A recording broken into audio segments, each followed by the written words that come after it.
Liberté, égalité, fraternité. Pour quelqu'un qui connaît la France, ces trois mots qui se trouvent partout dans le pays depuis la Révolution et évidence de la fierté républicaine de l'État français. Mais à qui exactement se réfèrent ces mots?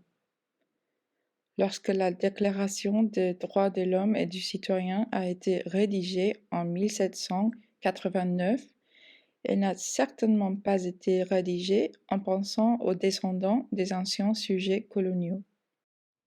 La France a eu des ambitions impériales pendant plus de 500 ans, qui ont été des succès pendant de nombreuses années. La conquête de l'Afrique du Nord par la France a commencé au milieu du XIXe siècle, au cours de laquelle l'Algérie a été traitée comme une extension de la France métropolitaine et le Maroc et la Tunisie ont été déclarés protectorats. Après la guerre et la décolonisation dans les années 50 et 60, les relations de la France avec le Maghreb sont depuis longtemps fragiles. C'est pour ça que l'immigration en France est un sujet assez compliqué. En fait, elle est relativement récente pour des non-européennes. Au début du XXe siècle, les immigrés en France étaient pour la plupart des ouvrières européennes qui venaient pendant une courte période. À cette époque, l'immigration était considérée comme un phénomène temporaire qui contribuait à la croissance démographique et économique, donc c'était pour la plupart ouverte et facile, et voyait surtout l'afflux de jeunes hommes actifs. L'immigration en provenance d'Afrique a commencé à se produire plus fréquemment vers le milieu du siècle. De 1945 à 1975, la France a connu une grande prospérité économique et une amélioration de la qualité de vie. Cette époque est également connue comme les Trente Glorieuses. Avec le début d'un ralentissement économique en 1974, cependant, la migration de travail a été suspendue. En revanche, le regroupement familial a commencé quelques années plus tard. Les années 80 ont vu l'émergence de la deuxième génération des Maghrébins en France. Cette période était cependant un peu instable économiquement et politiquement. Le pendule politique avait oscillé de droite à gauche lorsque François Mitterrand est devenu président en 1981. Pendant ce temps, des politiques ont été mises en place en faveur des immigrés et de leurs familles. Ça a inspiré des mouvements antiracistes et de fierté d'identité. Par exemple, la marche des beurs de 1983. Le mot beurre est le mot arabe en verlan, qui peut être utilisé de manière péjorative. Et le mot a été réapproprié par la seconde génération. Au contraire, ce temps a également vu la réémergence du parti d'extrême droite, le Front National, maintenant connu comme le Rassemblement national. Les politiciens, de la droite traditionnelle jusqu'à l'extrême droite, établissent des liens directs entre l'immigration et la criminalité jusqu'à aujourd'hui. Ils rejettent les modèles multiculturels d'endroits comme les États-Unis et le Royaume-Uni et affirment que d'autres cultures sont incompatibles avec la culture française. Grâce à cela, les discours à propos des immigrés et leurs enfants, en particulier d'origine non européenne, sont généralement négatifs et contribuent à la perpétuation des stéréotypes et de la discrimination systémique. De nombreux immigrés, y compris leurs enfants nés en France, se voient refuser la citoyenneté culturelle ainsi que la citoyenneté légale. Ainsi, même si une personne est née en France, si elle est d'origine étrangère, elle doit attendre d'avoir 18 ans pour obtenir la nationalité. Cela peut signifier que si vous n'avez pas les moyens financiers, vous pouvez être victime d'un accès inadéquat à l'éducation, d'un manque de ressources et de soutien, de difficultés à trouver un emploi, de privation de droits, d'isolement, de brutalité policière, etc. Et tous ces facteurs pourraient conduire au désespoir, à l'augmentation de la recherche d'alternatives illicites comme mode de survie, ainsi qu'au ressentiment. J'avais commencé la campagne de 2007, moi, français de sang mêlé. Mais moi, français de sang mêlé. Mon grand-père qui est grec, mon père qui est hongrois. Moi, je ne veux pas qu'on m'apprenne l'histoire de la Grèce ou l'histoire de la Hongrie. Mes ancêtres sont les Gaulois et je veux connaître l'histoire de France. C'est ça, être assimilé à la France. La politique migratoire, cela veut dire que demain, Xavier, moi je ne veux plus de l'intégration. Je veux l'assimilation. Parce que l'intégration, c'est chacun vient avec sa différence, continue avec son mode de vie. Moi je veux qu'à l'école, on apprenne aux enfants à parler le français et non pas la langue de leurs parents, y compris si les parents viennent d'autres pays.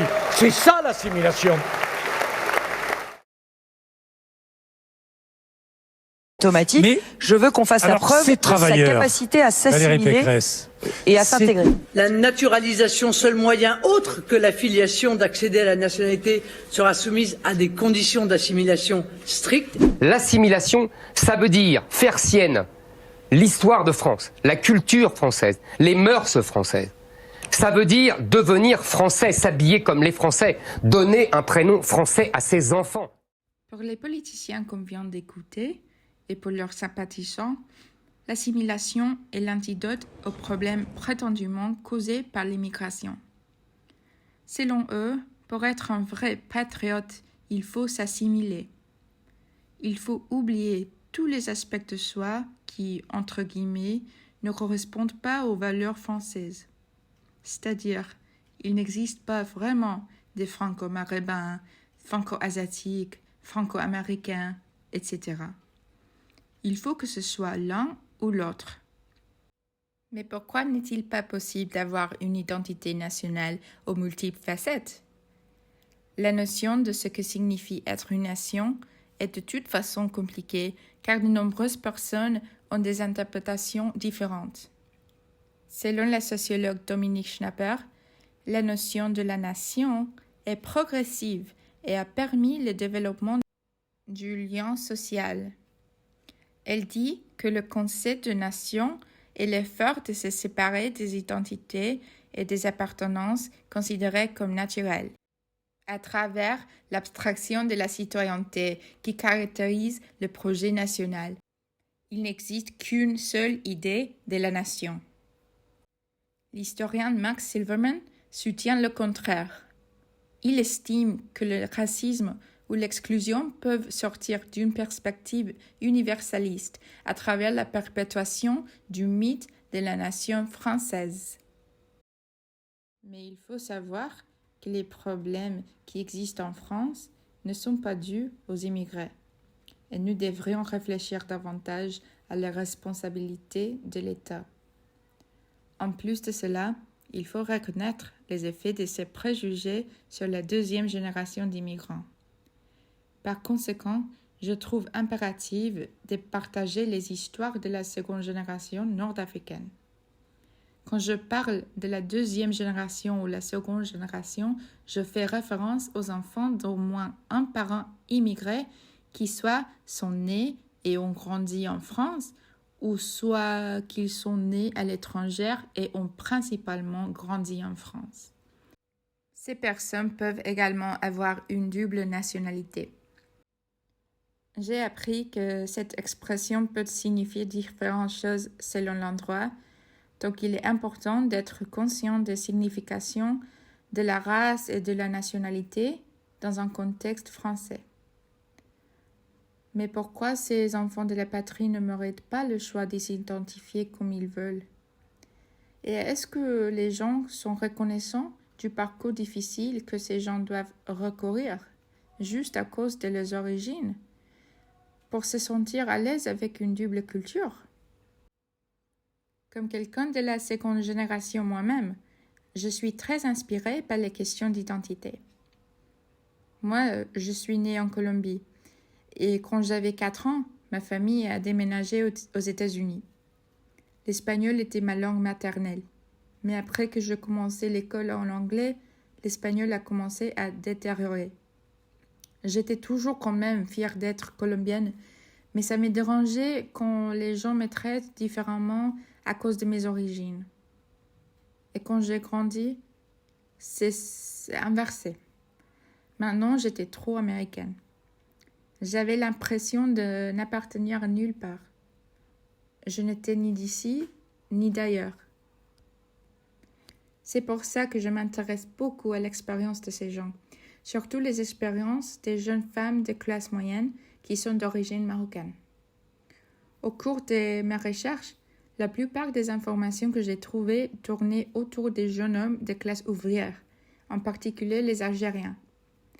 D'une certaine manière, avec l'histoire longue et compliquée de la France avec l'Algérie et la discrimination contre les jeunes hommes, notamment dans les banlieues, il me semble que bien d'autres histoires aient été étouffées.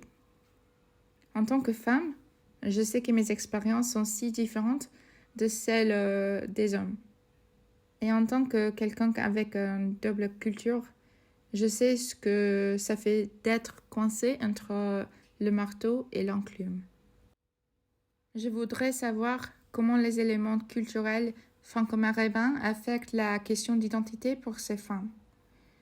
Leur esprit, leurs relations familiales, amicales au travail, l'estime de soi, les rôles communautaires, la religion, le genre, mais surtout l'introspection culturelle et raciale.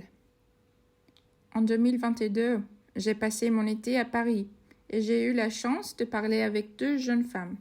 Oumaima, qui a 25 ans, est née au Maroc et grandit dans la banlieue parisienne, et Tasnim, qui a 22 ans, née et grandit à Paris.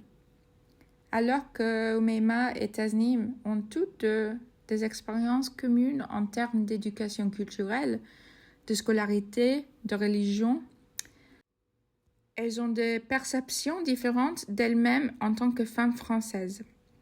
À la base, elles entretiennent tous les deux des relations différentes avec la France.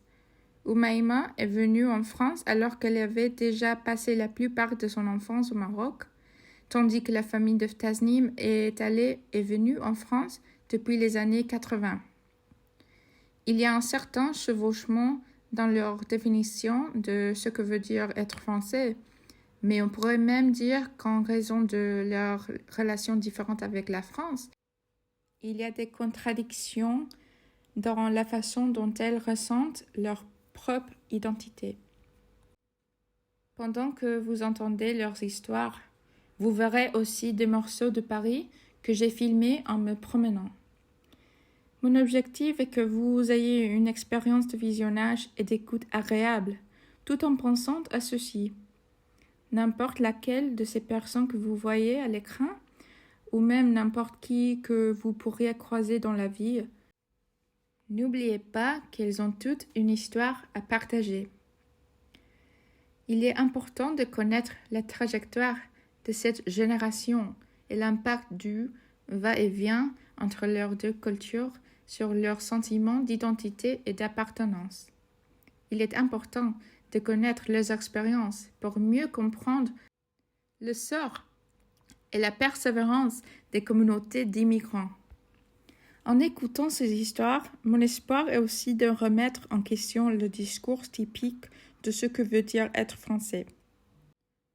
En anonymisant l'identité de mes interlocuteurs, dans le sens où je ne montre pas leur visage, j'espère refléter que ces histoires peuvent appartenir à n'importe qui. Mon espoir est que les gens reconnaissent la lutte de la seconde génération, tout en validant leur succès et leur importance pour l'héritage de la France, un pays de révolution, d'égalité, de coexistence et surtout un pays qui est leur patrie. Commencer te présenter quel est ton nom, ton âge, où tu es né et grandi. Je m'appelle Oumaima, j'ai 25 ans. Je suis née au Maroc, à El Jadida exactement. J'ai grandi là-bas jusqu'à l'âge de 11 ans. Et ensuite, je suis venue avec ma famille pour finir mes études. Comment était ton expérience à l'école? La première expérience était un peu compliquée. Quand je suis arrivée, je ne parlais pas parfaitement français, mais je parlais quand même français. Donc, les débuts ont été très compliqués parce que on arrive, on est très jeune et on quitte sa famille, on quitte ses amis. Donc, pour s'intégrer dans un nouveau milieu, c'est pas toujours évident. Puis, en France, il faut le dire, même s'il y a beaucoup d'étrangers, les Français ont du mal à accepter l'étranger. C'est malheureux à dire, mais voilà, ça a été très compliqué. Mais par la suite, voilà. Et même dans ta ville, il y avait beaucoup de familles immigrées aussi, ou c'était balancé? En fait, il faut savoir déjà que j'ai subi une première discrimination. C'est quand je suis arrivée du Maroc, on nous a renvoyés directement dans un collège qui est en zone prioritaire, zone d'éducation prioritaire, ZEP. qu'on appelle la ZEP. Mhm. Et la ZEP ici, ça n'a pas une bonne réputation. Alors que moi, quand j'étais plus jeune, j'étais dans un collège, dans une école primaire privée. J'ai toujours eu de très bonnes notes. J'ai toujours été dans des écoles voilà, privées. Mais quand je suis arrivée, automatiquement, on m'a marginalisée dans ça. Donc ça, c'était la première étape un peu choquante. Et du coup, je suis arrivée aussi je suis arrivée dans un milieu défavorisé, avec des enfants ils venaient des familles défavorisées, qui avaient des problèmes, des problèmes de famille, des fois. Donc, c'était un tout, en fait. C'était vraiment pas évident au début. Et tu penses que ça, c'était mauvaise de la part de le gouvernement de te placer là, parce qu'il n'y avait pas de raison de te placer dans ce milieu? Bien sûr, parce que ma mère a été quand même demandée pourquoi on m'a placée là. On nous a expliqué que c'était parce quand les gens viennent d'un autre pays, ils ne parlent pas forcément français, donc ils les envoient dans ce type d'école où il y a une classe spécialisée pour les étudiants qui ne parlent pas français. C'est faux, parce que moi, je ne parlais pas couramment français, mais on m'avait fait passer un test où j'ai eu 80% quand même. Ça veut dire que je suis apte à parler, je suis apte à écrire. Voilà, c'était pas fluide, c'était pas ma langue maternelle, tout à fait normal, mais j'avais pas besoin de cours particuliers. Mais voilà. Et ils ont fait un type d'examen pour te placer, ou ils ont dit, oh non, elle veut là. Non, ils m'ont placée et ensuite j'ai fait l'examen. Donc, et j'avais fait une demande pour être placée ailleurs et ça a été refusé malgré l'examen. Wow. Donc ça, c'est déjà une mauvaise expérience. Et je me demande si tu avais aussi une mauvaise expérience avec tes maîtresses ou tes amis, tes collègues. Les professeurs, non, je n'ai pas eu beaucoup de problèmes. C'était par la suite que j'ai eu quelques soucis au lycée, mais au collège, au contraire, les professeurs ont été très... En fait, vu qu'ils n'avaient pas l'habitude d'avoir des étudiants... quand au Maroc, on a un certain respect envers nos professeurs, on a éduqué dans... Le professeur, il a une certaine place très importante chez nous. Et moi, quand je suis arrivée du Maroc, j'avais une certaine éducation. Quand le prof il parlait, je ne répondais jamais. Il a toujours raison, tu vois ce que je veux dire? Donc, ils étaient étonnés, donc ils m'aimaient beaucoup, mes professeurs. Donc, j'ai jamais eu de problème à ce niveau-là. En revanche, avec mes camarades, et mes camarades majoritairement maghrébins, j'ai envie de dire, qui sont nés en France, eux, j'ai l'impression, ça a été les pires. C'était un cauchemar.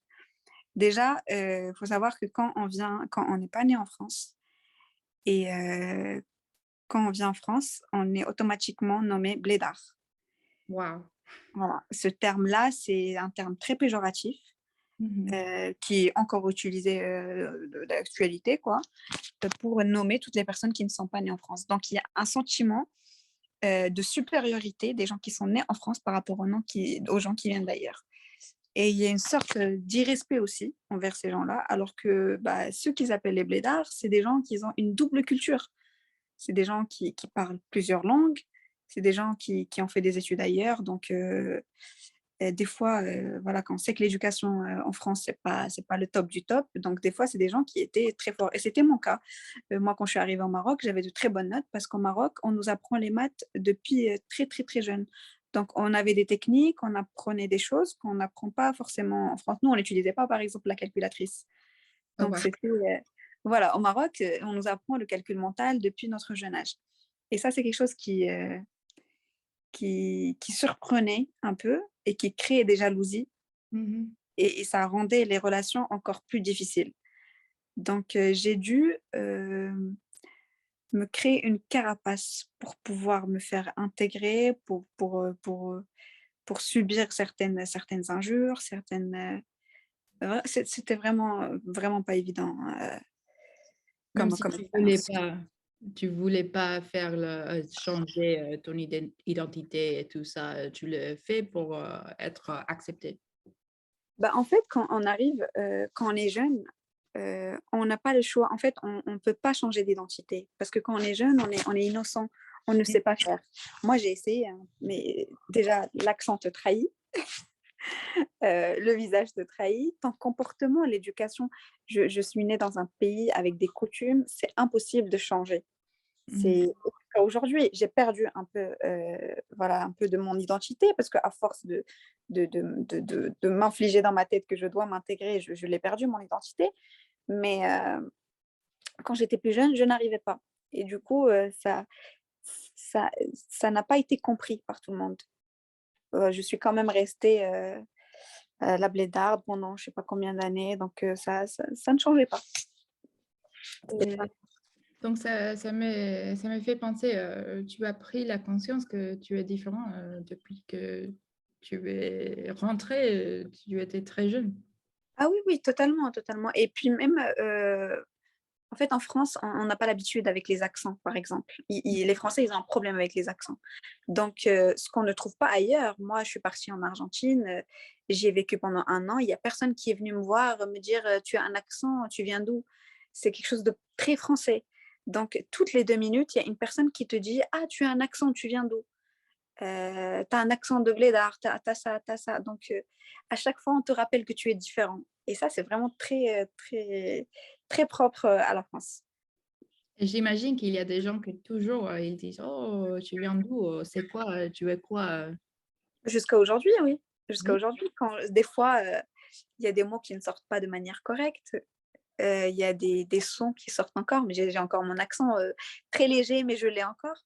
Et il y a toujours des gens qui disent ah, t'as un accent, t'es né ici. C'est vraiment une question qui revient très souvent, comme si ça allait changer quelque chose. Et bizarrement, la vision des gens, quand ils apprennent que tu n'es pas né en France, elle change complètement sur toi. Moi, des fois, je me sens plus française que marocaine. Quand je vais au Maroc, j'ai plus de valeurs à partager avec les Français qu'avec les Marocains, parce que j'ai vécu plus de temps ici. Et puis, là, quand on est grand, on apprend plus de choses ici que quand on est petit. Parce qu'on est petit, au final, on l'oublie. Donc, non, je ne suis pas considérée comme française. Et puis, même au Maroc, je ne suis pas considérée comme marocaine. Donc, qu'est-ce qu'on fait? C'est ça. Et tu as dit que c'est les gens, les Marocains, les Maghrébins qui t'ont fait le harcèlement, le bullying à l'école. Et ça, je me demande, est-ce que ça a fait quelques ressentiments sur les gens de Maghreb, de ton pays? Oui, on est complètement différents. Du coup, je me suis rendu compte parce que chez nous, au Maroc, du coup, les Marocains du Maroc sont complètement différents des Marocains de France. Au Maroc, quand on a une nouvelle personne dans la classe, on l'accueille, on est des gens très chaleureux, on fait tout pour que la personne se sente chez elle et qu'elle ne se sente pas mal. Quand je suis venue en France, c'était complètement le contraire. J'avais l'impression que les gens qui étaient autour de moi n'avaient qu'une seule envie, c'est que je parte. Et on m'a fait de l'harcèlement, mais ce n'est plus de l'harcèlement, c'est pas un harcèlement d'enfant, c'est de l'harcèlement au point où il y a 10 personnes qui t'attendent à la sortie, qui veulent te frapper parce que il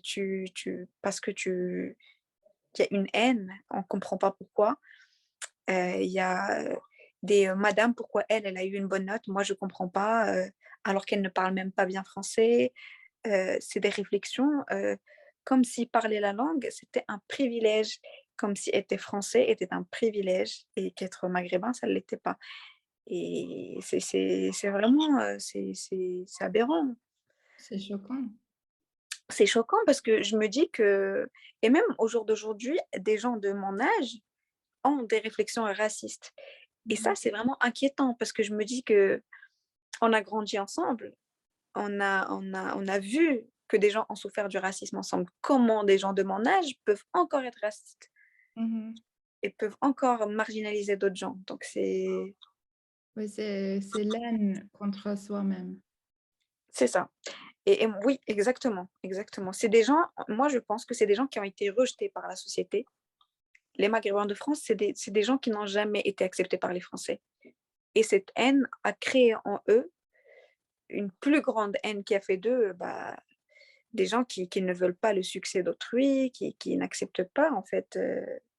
Ils veulent divaguer la haine sur tout le monde. Donc ça, c'est comme ça que je le traduis. Il n'y a pas d'autre raison. Est-ce que tu penses que cette mentalité, il vient des parents ou de la société autour de lui, de l'école? Parce qu'on sait qu'à l'école, c'est le début d'apprendre les valeurs républicaines de la France.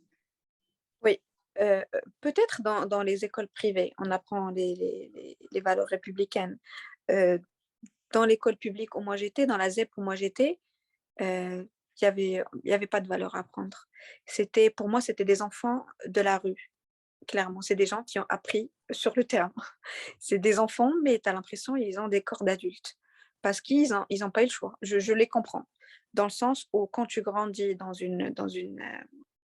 un quartier où il n'y a que des gens qui n'ont pas les moyens, la déviance, elle commence. Et c'est là où on commence à apprendre n'importe quoi. C'est des gens entre eux qui n'ont... Voilà, il y a la pauvreté, il y a la souffrance, ils sont marginalisés, ils sont tous ensemble. Du coup, ils s'apprennent des mauvaises choses entre eux. Donc, ils n'ont pas les bonnes valeurs, les bonnes manières de la France. Ils n'arrivent pas jusque-là. Et c'est normal que ces gens-là restent comme ça. Et c'est encore le cas dans plusieurs quartiers en France. Les gens, ils sont marginalisés, donc ils continuent à mal se comporter parce qu'ils n'ont pas le choix. Ils n'ont pas le choix. Donc ça s'explique. Pour moi, ça s'explique par ça. Et tu dis qu'ils n'ont pas les choix. Tu veux dire ils n'ont pas les choix parce que c'est eux qui font le choix de rester comme ils sont, comme ils vivent, ou c'est de la part du pays? Non, c'est qu'ils n'ont vraiment pas le choix. Moi, ces gens-là, moi, par exemple, j'ai des amis à moi. Moi, je suis sortie parce que ma mère, elle a les moyens. Elle m'a emmenée à l'école. Elle m'a payé des écoles privées. Moi, j'avais des copines, elles ne pouvaient pas aller dans une école privée. Et du coup, ils ont resté bloqués, même si la France dit qu'elle donne l'accès à l'éducation gratuite. Ça, c'est vrai, l'éducation gratuite. Mais après l'éducation, qu'est-ce qui se passe? Même pendant l'éducation. Oui, certes, l'école, elle est gratuite, mais si on veut étudier, il va falloir se rapprocher de Paris. Il va falloir payer un loyer, il va falloir payer un trajet, il va falloir payer à manger. L'éducation n'est pas accessible à tout le monde. Donc, on va commencer par là. Les gens qui habitent dans ces quartiers-là habitent loin des grandes universités, habitent loin de tout ce qui est brillant, tout ce qui est luxe. Donc, ces gens-là n'ont pas une égalité des chances avec tout le monde. Donc, à partir de ce moment-là, déjà, on n'avance pas pareil. Donc, ils n'ont pas choisi de rester, excuse-moi du terme, dans la merde, mais ils n'ont pas eu le choix. Ils n'ont vraiment pas eu le choix. C'est l'État qui les a mis dans cette situation-là. Si l'État avait fait depuis le départ le choix de ne pas rassembler les gens dans le même endroit et mettre un peu ici, un peu ici, un peu ici, et ben, il y aurait eu des gens un peu mélangés de partout, et les plus forts, ils vont tirer les plus faibles, et on allait avancer tous ensemble. Mais c'est sûr que si tout le monde, tous les pauvres, tous les gens qui n'ont pas les moyens restent en bas, il n'y a personne pour les tirer. Donc, je pars de ce principe-là. Et on écoute toujours qu'il parle de communautarisme et tout ça dans les médias. Il parle toujours mal des gens qui habitent aux banlieues et tout ça. Et oui, ça aide à perpétuer ces idées que les gens qui habitent à banlieue, ils vont jamais, comment dit-on, aller aux grandes écoles et tout ça et avoir des vies professionnelles et vraiment entrer dans la société française. Mais ils vont jamais rentrer, ces gens-là. Pourquoi? Parce que depuis qu'ils sont petits, on les casse. Depuis qu'ils sont petits, déjà, tu les mets dans une ZEP, dans une zone d'éducation prioritaire.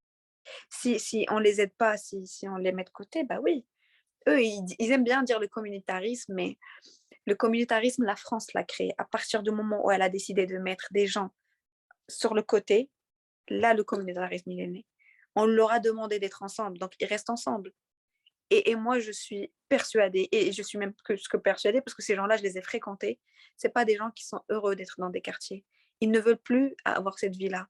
Ils ont tous envie de s'en sortir. Qui n'a pas envie aujourd'hui d'avoir de l'argent, d'avoir un beau métier, d'être moins marginalisé du doigt, parce que tu restes l'arabe de cité, tu restes la racaille, tu restes... personne n'a envie de ça. Mais même quand tu fais des études, et je vais te dire mon cas, j'ai fait des études très brillantes, j'ai été en école de commerce, j'ai eu mon master. Quand mon premier travail, un jour, un collègue à moi m'a regardé, je lui ai demandé s'il connaissait une assurance. Il m'a dit, une assurance pourquoi? Je lui ai dit, une assurance pour ma voiture, je voudrais assurer ma voiture. Il me dit, tu as quoi comme voiture? Je lui ai dit, j'ai une 308 CC. Et c'est une 308 cabriolet. Il me regarde, il me dit, ouais, tu te balades avec dans la cité. Je le regarde, je lui dis, mais Frédéric, je n'habite pas dans une cité. Donc pour lui, vu que je suis une arabe, je suis automatiquement, voilà, je viens d'une cité. Donc au final, la mentalité, elle est là. On ne peut pas la changer, tu vois. C'est implanté depuis qu'ils sont enfants et tout ça. C'est comme ça. C'est les Arabes dans les cités et les Blancs au centre de la ville. Voilà. D'ailleurs, on dit les bobos parisiens, les bobos des quartiers du 16e. Donc, c'est malheureux, mais c'est comme ça. Et oui, même si tu as réussi, tu as un master et tout ça, tu es dans une belle entreprise, c'est toujours ça. Et en parlant de ça, est-ce que tes parents, ils sont aussi éduqués, ils ont de travail ici, ils ont trouvé facilement de travail quand ils sont venus ici? Oui, ma maman, elle est entrepreneuse, donc elle n'a pas eu de problème pour trouver, parce qu'elle était au Maroc et ensuite elle est venue avec un contrat de travail donc, en France. Donc déjà, c'était bien. Voilà, donc ça, elle n'a pas eu ce souci-là. Puis ici, elle a créé sa propre entreprise. Donc, elle n'a pas eu à travailler chez quelqu'un. Mais du coup, elle est parfaitement intégrée, elle est française. Bon, elle a un accent hein, quand même, l'accent marocain. mais, mais oui, elle n'a pas eu de problème d'intégration. Je me demande si vous parlez entre vous en dalija ou en français. Alors, les deux. Les deux. Un mixte. Bah, comme tu dois le savoir, les Marocains, 10 mots en français, un mot en arabe. Un peu plus du coup, vu qu'on vit en France, bah, j'ai plus de... Voilà, je lui parle en français, elle me répond en arabe, ou elle me parle en français, je lui réponds en arabe. C'est un mixte. D'accord, donc c'est pas perdu. Tu as Non. toujours la langue. Non, oui, toujours. Est-ce que tu penses que ça, c'est un élément très important pour toi à propos de ton identité culturelle? Bien sûr. Moi, d'ailleurs, quand je suis venue du Maroc, j'avais 11 ans, donc c'était... en fait, c'est un dilemme. C'est soit tu restes sur tes positions et tu lis des trucs en arabe et tu restes forcément accroché au pays, voilà, pour rester pour avoir une bonne, comment dire, ne pas oublier. Soit tu lâches tout et tu deviens 100% français et tu perds tout. Donc, c'était soit l'un, soit l'autre pour moi. Je suis partie du principe que Le français, je l'apprendrai à l'école. Le français, je l'apprendrai plus grande. L'arabe, si je le perds, je l'apprendrai jamais. Parce que je savais d'avance que je reviendrai jamais au Maroc pour y vivre.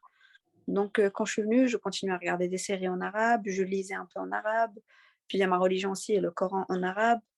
Ce qui a fait que j'ai gardé pas mal de notions et je n'ai pas du tout perdu, du coup, l'attache avec mon pays. C'est pour ça. C'est pour ça. Je me demande aussi, tu as mentionné la religion. Est-ce que ta famille est musulmane? Tu te identifies comme musulman? Oui, on est musulmans pratiquants. Donc, Totalement. c'est-à-dire, tu fais les fêtes, les prières et tout ça. Absolument tout, de A à Z.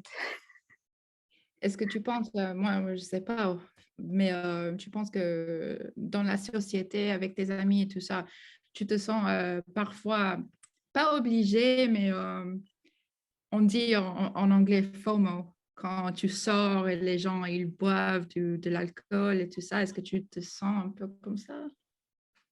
J'ai longtemps été la seule de mes copines à ne pas boire, à ne pas fumer, etc.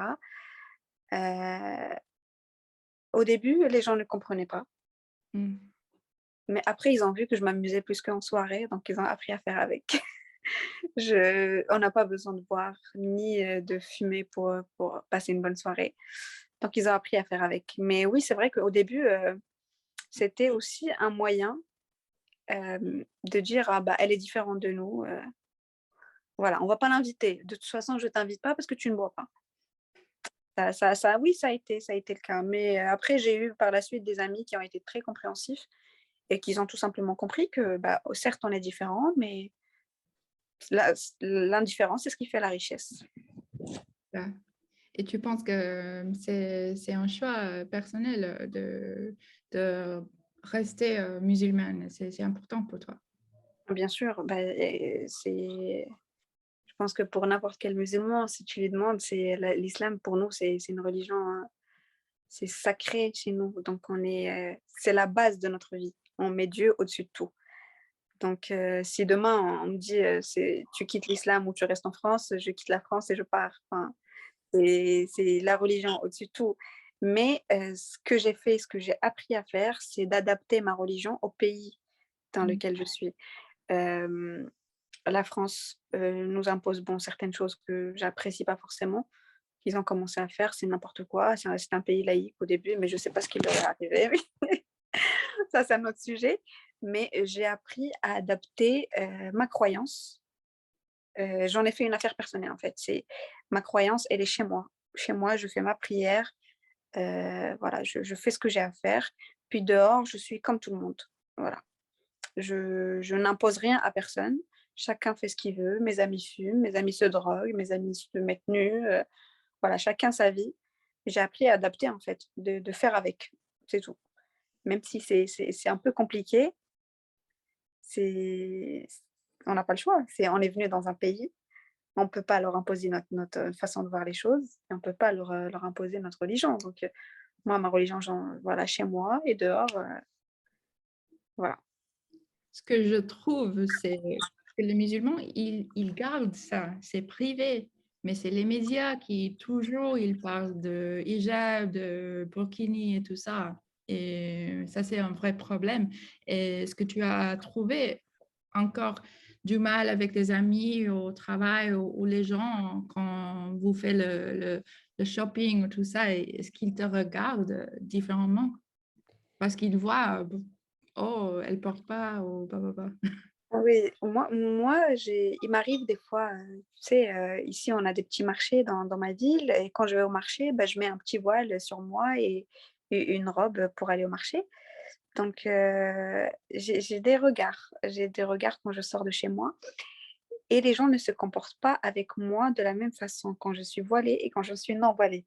Et ça, c'est qu'une non voilée qui peut faire ce genre d'expérience parce que c'est fascinant. Le respect des gens change. Les gens ne te voient pas de la même façon quand tu es voilée. Ouais, c'est incroyable.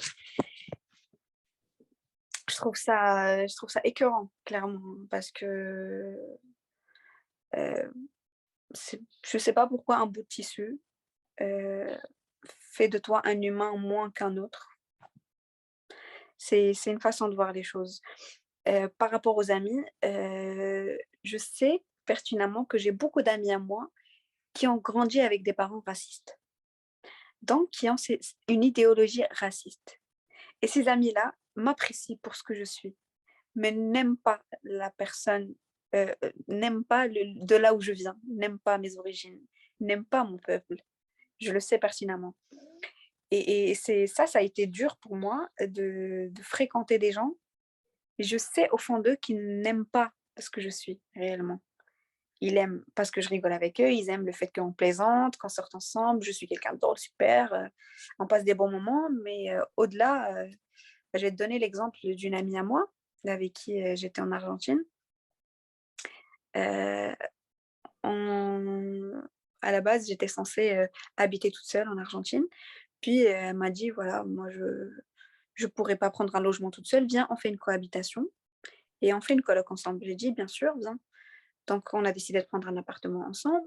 Elle m'envoie un message quelques jours avant le départ. Elle me dit, bon, moi j'avais une question, est-ce que, voilà, à 4 heures du matin, tu vas te lever, tu vas commencer à faire la prière, etc. Et je lui dis, mais oui, je prie. Elle me dit, est-ce que tu pries? Je lui dis oui. Elle me dit, donc tu vas te lever le matin très tôt à 4 heures pour faire la prière? Je lui dis oui. Il est où le problème? Elle me dit oui, mais parce que ça va me déranger, etc. Je lui dis non, non, je lui dis, c'est pas ce que tu crois. La prière, c'est quelque chose de très. T'entends pas la personne généralement quand elle fait ça. Pourtant, la personne qui m'a dit ça, c'est une fille qui rentrait de boîte de nuit tous les jours jusqu'à 4-6 heures du matin. Et moi, je dormais à côté. Et moi, quand je me levais faire la prière, elle ne m'entendait pas. Et elle me l'a dit un jour. Elle m'a dit, je t'ai jamais entendu. Je lui ai dit, par contre, moi, quand tu rentres de boîte, je t'entends. Et tu t'es jamais dit que je la dérange. Et par contre, le fait que je fasse la prière, ça t'effrayait avant même qu'on se mette. Et quand je lui ai dit ça, elle était étonnée. Pareil, sur place, sa maman a dit à ma maman, tu diras à ta fille qu'elle laisse ma fille boire et manger du cochon et faire ce qu'elle veut. Comme si j'étais une terroriste qui allait interdire aux gens de faire leur vie. Mais pas du tout. Pas du tout. C'est une bonne amie à moi et c'est une personne que j'apprécie énormément. Et malheureusement, quand elle a dit des choses comme ça, voilà. Mais je lui en veux pas. Pourquoi? Parce qu'elle a grandi comme ça. Ses parents sont comme ça. Ses grands-parents sont comme ça. Je lui en veux un tout petit peu parce que elle a eu, pendant ses années d'études supérieures, elle a eu la chance de fréquenter beaucoup de gens de mon origine et des gens bien qu'elle a fréquentés et elle n'a pas changé son mindset. Donc c'est juste ça qui me blesse un peu, mais bon, j'en fais pas une affaire personnelle, ça me passe au-dessus. Mais même si ces choses te blessent, tu voulais quand même être son amie? Parce que je suis quelqu'un qui je prends pas en compte ce genre de choses. Parce que si je prenais en compte, je serais amie avec personne en France. Je sais qu'il y a beaucoup de gens dans mon entourage qui sont hypocrites. Moi, ça, je l'ai toujours dit. Je sais qu'il y a beaucoup de gens qui font semblant de m'aimer, semblant de m'apprécier, alors que non, ils n'aiment pas. Vraiment, ils n'aiment pas. Quand je les entends des fois, rien qu'à travers le réseau. Dès qu'il y a un attentat ou la haine qu'ils mettent sur le réseau, ils ne prennent même pas en compte notre amitié. Donc, de ce principe-là, on fait avec. Tu vois, on est arrivé à un stade où on fait avec. On fait avec le racisme. Tu as dit tu serais amie de personne. Donc, c'est un vrai problème. Hein? C'est un vrai problème de la société. Non, mais en France, moi, ce problème-là, vraiment, je ne l'ai jamais rencontré nulle part dans le monde. C'est propre à la France. C'est propre à la France. Je n'ai jamais vu. Je pense peut-être c'est à la cause de la color blindness. Moi, je ne sais pas s'il y a une phrase en français, mais en France, ils veulent que tout le monde soit égal. Donc, ils ne voient pas la race, ils ne regardent pas la race. Mais même quand tu as dit, ils voient la race. Ils voient quand il y a des attentats. Ils te demandent peut-être, oh, est-ce que tu condamnes ça? Qu'est-ce que tu penses à propos de ça? Parce qu'ils pensent, c'est toi. Oui, mais totalement. Mais totalement. Mais je me souviendrai toute ma vie, le jour où il y a eu l'attentat en janvier 2015, il me semble. Ma mère, elle est rentrée, elle était très triste. Elle me dit: «Mais au travail, tout le monde me regarde mal après l'attentat». Je lui dis: «Mais pourquoi?» Elle me dit: «Mais je sais pas ce qu'ils ont». Elle me dit: «Ils veulent même pas me parler». Je lui dis: «Mais maman, tu t'en fous, tu y es pour rien». Elle me dit: «Oui, mais j'ai envie de leur dire désolée». Je dis: «Mais tu pas à t'excuser envers ces gens-là, on y est pour rien. Des attentats, il y en a partout dans le monde et de toutes les religions du monde et puis, enfin, c'est des criminels, on n'a rien à voir avec eux, nous, et voilà, on fait avec, on a appris à nous habituer. Maintenant, s les gens de mon entourage, j'essaye d'ouvrir leur esprit sur ça. J'essaye de leur faire comprendre que c'est des choses blessantes, c'est des choses qu'on ne peut pas faire. Parce que moi, j'ai été une personne forte, pendant toute mon enfance, mais je sais que d'autres personnes, à ma place, elles se seraient suicidées. Il y a plein de gens qui se seraient suicidés. Pour le cas de ce que j'ai subi pendant mon enfance, vraiment, il y a plein de gens qui se seraient suicidés. C'est Ils ont employé des termes forts, des termes méchants, ils ont inventé des rumeurs, tout ça, pas parce que, j'ai été une mauvaise personne, tout ça parce que je suis d'origine arabe, parce que je viens d'un pays j'y suis pour rien si je suis née là-bas, tu vois? C'est comme si c'était un crime, en fait.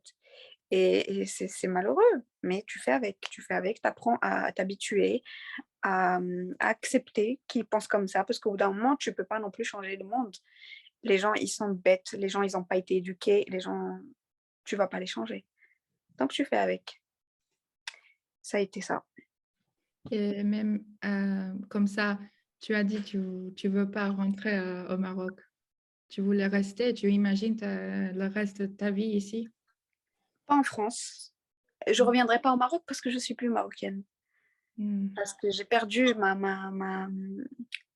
j'ai perdu la mentalité marocaine. Quand je vais au Maroc, je ne pense plus comme eux. J'ai plus la patience qu'ils ont. J'ai plus leur mentalité un peu dure. Parce qu'il faut pas qu'on critique beaucoup la France, mais ailleurs, c'est pas non plus. On a nos côtés, les Marocains, on a aussi des côtés compliqués. Donc, je me vois pas vivre au Maroc. Mais une chose est sûre, je finirai pas ma vie en France. Il y a beaucoup de pays où je suis partie, où je me suis sentie très très bien, notamment en Amérique latine.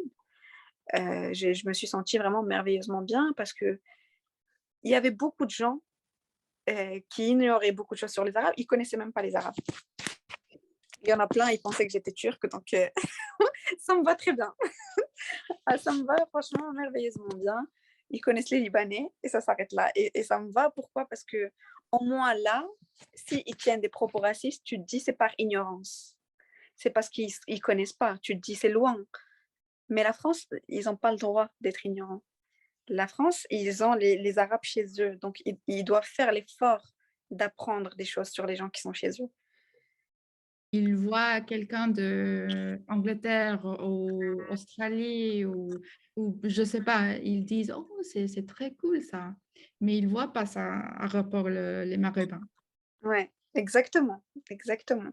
Bah, en France, un accent italien, il n'est pas vu comme un accent maghrébin. Ils trouvent ça très mignon. Bah, regarde, par rapport au conflit en Ukraine, bah, les Ukrainiens, ils ont été très, très bien accueillis, tu vois. Si demain, il y a une guerre au Maroc, c'est pas la France qui va dire bonjour, les Marocains, venez. Donc, je pense que c'est un peu pareil en Amérique latine. Je l'ai remarqué un peu avec les Vénézuéliens. Bah, en Argentine, ouais, c'était compliqué pour eux. Quand il y a eu la guerre, etc., c'est vrai que c'était compliqué. Mais bon, ça, c'est des petites guéguerres intercontinentales, comme chez nous en Afrique, c'est pareil. Mais je voulais finir avec la question. Pour toi, qu'est-ce que ça veut dire être française? Pour moi, être française, c'est être ouverte d'esprit, c'est d'accepter l'autre, c'est d'être humain, tout simplement, en fait. Il faut rappeler que bah, être française, c'est une simple nationalité, comme n'importe quelle nationalité dans le monde. Le français n'a rien de plus qu'un Chinois ou de plus qu'un Italien. C'est un être humain comme tout le monde. Il faudrait que les Français peut-être arrêtent de se surestimer, peut-être, par rapport aux autres. Après, oui, j'entends, ils en ont ras-le-bol des étrangers, ils ont l'impression que les étrangers ont volé leurs terres, ils ont l'impression que J'entends tout ce qu'ils disent, mais il faut pas oublier que la France a été faite grâce aux étrangers. Il faut pas oublier ça et ça, les Français ont tendance à oublier l'histoire, ont tendance à renier l'histoire et ça, c'est très grave de faire ça parce que si demain la France est en guerre, très peu de Français, je suis sûre, qui resteront et voilà. Donc, faut se remémorer un peu l'histoire et être humain. Franchement, être humain, je le répéterai jamais assez parce que le jour où les humains apprendraient à être humains, il y aurait plus de guerre dans le monde, il y aurait plus de problèmes dans le monde. Et voilà, c'est pour moi ça d'être français. Merci beaucoup. Merci à toi. هنا المغبون سبيبيتي هنا منك ما نبراش والعشق صعيب ونار قوية أدريني يا بت الناس يا رياه يا المريون يا شرب ليلك ولواح وانتي غلتيني هويتيني خلويا انا المغبون سبيبيتي انا منك ما نبراش العب ونار قويا يا بنت الناس رياه يا المريول يا شرب ليلك ونواح والزين عندهم ولي صبر قلبي صبر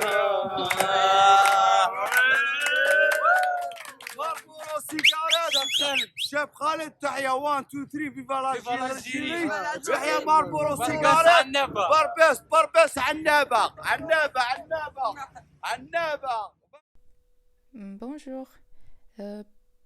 Pour commencer, est-ce que tu peux dire ton prénom, ton âge, où tu es né et où tu as grandi? Bonjour, je m'appelle Tesmim, j'ai 22 ans. J'habite en France et je suis également née en France de parents marocains. Et j'ai la double nationalité franco-marocaine. Et quel est ton rapport avec la France et pourquoi est-ce que ta famille a déménagé ici? Moi, je suis née en France, mais mes grands-parents sont venus dans les années, je pense, 80-90, mais plutôt 80. En fait, quand il y a eu une immigration de masse, ils ont fait venir énormément de main-d'œuvre des pays du Maroc notamment. Ils ont fait venir beaucoup de main-d'œuvre et ils sont venus pour le travail. Ensuite, mes parents ont rejoint leurs parents aussi respectifs un peu plus tard pour le regroupement familial et ils ont pu faire leurs études et vivre ici. Du coup, est-ce que tu voyages souvent au Maroc? Et comment est ta relation avec le pays et les gens? Quand tu es là-bas, est-ce que les gens te perçoivent plutôt comme marocaine ou française? Je vais souvent au Maroc, dès qu'on peut. Là, ça fait un moment parce que c'était le Covid, mais en général, on y va assez souvent, donc on essaye tous les ans. Quand on y est, en fait, certes on est bien, on se sent chez nous comme en France, mais c'est pas la même chose parce que notre vrai chez nous là, on a vraiment nos marques, on connaît les recoins, etc. On va plus savoir se débrouiller seul. Ce sera en France parce que c'est normal, c'est ici qu'on est né. Mais quand on est là-bas, certes on est marocain, mais il y a un peu la barrière de la langue. On sait parler mais avec un accent. Donc on est appelés les enfants de la France entre guillemets et les immigrés. Parce qu'on est immigré dans d'autres pays. Donc on n'est jamais 100%, on va dire, on se sent jamais 100% bien quand on est au Maroc. 100% en liberté, 100% chez nous. Mais on se sent quand même bien. Oui, je peux comprendre que c'est un peu difficile. On ne se sent pas toujours 100% une chose et surtout avec la langue, c'est un peu compliqué, mais en tout cas, c'est bon que tu te sens bien au Maroc. Et au niveau de la scolarité, comment a été ton expérience dans la scolarisation française avec tes camarades, tes professeurs, l'engagement de tes parents depuis l'enfance jusqu'à maintenant? Au niveau de ma scolarité, ma scolarité en France, je l'ai fait depuis que je suis toute petite. depuis la maternelle. Et pour moi, ça s'est toujours très très bien passé. Ma mère, elle a fait des études. Mon père aussi. Donc eux deux, ils sont très bien à ce niveau-là. Il y a eu un gros suivi scolaire de ma mère. Elle a toujours été là, elle m'a toujours aidée quand je comprenais pas les devoirs. Ou alors mis en place des choses. Mais en général, moi et mes frères et sœurs, on n'a jamais eu de difficultés. On est très bien au niveau scolaire. Et là, on fait aussi de grandes études tous. Donc voilà. Il n'y a pas de problème à ce niveau-là et mes parents étaient très engagés. C'est très bien que tu as eu une bonne expérience à l'école parce que souvent c'est pas le cas, surtout dans la seconde génération. Et en parlant de ça, je me demande comment est-ce que tu t'identifies au niveau de la culture ethniquement et racialement. Culturellement, je me sens franco-marocaine. Racialement et ethniquement, mais du coup, ça va être marocaine parce que là, j'ai pas le choix, c'est mes origines, c'est mes racines. Et quand est-ce que tu as pris conscience de tes différences à rapport entre guillemets, les Français de souche?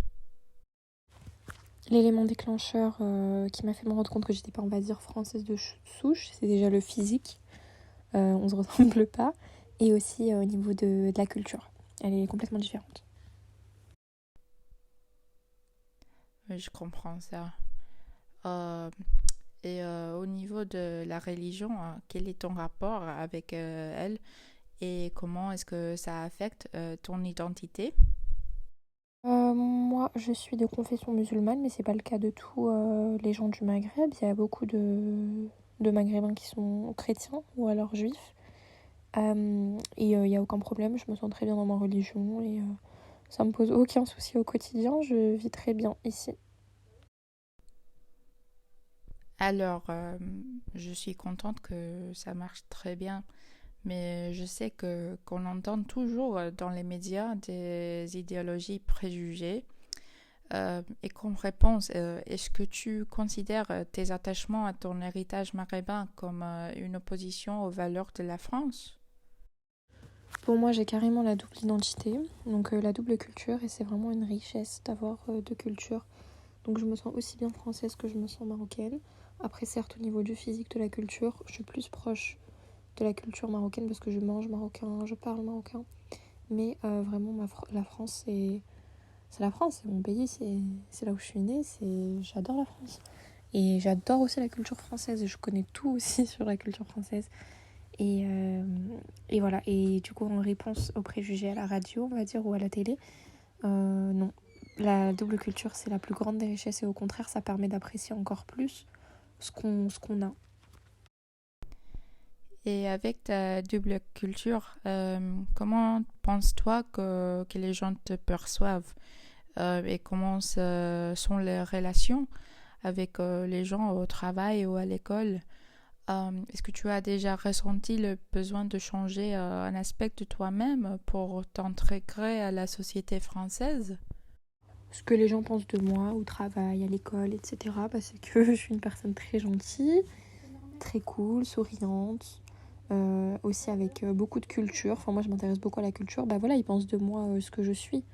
Mais rien à voir avec mes origines, ça c'est vraiment ma personnalité.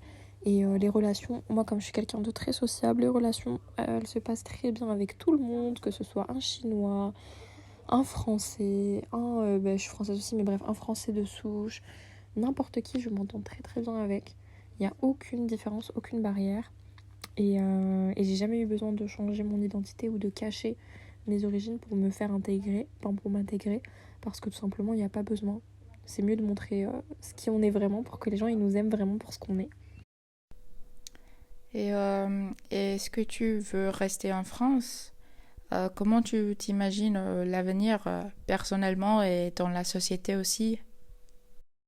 Oui, bien sûr, je veux rester en France. Après moi, parce que c'est vraiment mon pays, c'est le pays que j'aime et j'ai envie de participer, de contribuer aussi, parce que moi j'étudie les sciences, les énergies renouvelables.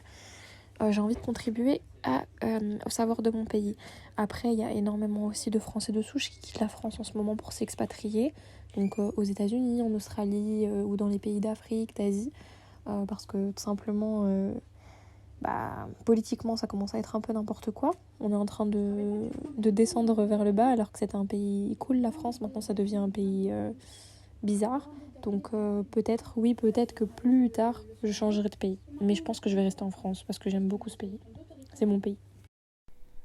Et enfin, je suis très intéressée, je me demande, pour toi, qu'est-ce que ça veut dire être français ? Être français, c'est tout simplement avoir la carte d'identité française, c'est participer activement à la vie française, tout simplement, à être un citoyen. Donc oui, ça s'applique totalement si on est d'origine franco-maghrébine, ou si on est franco-asiatique, ou si on est franco-américain. Ça s'applique totalement du moment qu'on est conscient de nos valeurs françaises et que tout simplement on aime notre pays. Comme j'ai dit tout au début du vidéo, il y a plein d'histoires qui peut-être on ne saurait jamais. Mais ça ne veut pas dire qu'ils ne sont pas importants. Autant que je fais ce projet, il y a pas mal de changements et problèmes dans le monde entier. Il y a des guerres partout, des gens qui subissent des horreurs au quotidien, des lois et abus mis en effet qui affectent notre qualité de vie. On dirait que rien n'a changé. Mais j'ai l'espoir pour cette génération. J'ai la confiance que cette génération qui a été négligée et ignorée va changer leur image et l'image de ses antécédentes. J'espère bientôt pouvoir vivre dans une France qui reconnaît les différences des autres et la richesse dans ces différences. Parce qu'être différent ne signifie qu'on ne peut pas vivre ensemble. À la minorité, il doit négocier et permettre le droit à l'indifférence. Dans une rédaction, il dit que le droit à l'indifférence donne à tout individu le droit d'être regardé simplement comme un citoyen. Il assure ainsi la liberté et l'égalité de la personne humaine au-delà de sa différence, lui permettant de déployer une fraternité ouverte sans idées préconçues. Cela dit, l'influence positive de la France sur ses citoyens ne peut pas être... l'influence positive de la France sur ses citoyens ne peut être complètement niée. Comme on peut le voir dans le cas du Meima et de Tasnim, vivre en France a façonné leur vision de la vie, leur moralité et leur a ouvert certaines opportunités. J'espère bientôt pouvoir savoir que des gens comme moi et elle, avec des liens et des expériences uniques, pourront réussir dans la société. Et malgré tous nos doutes et nos inquiétudes sur nos identités, j'espère qu'un jour nous prendrons tous conscience que nous méritons notre place dans ce monde.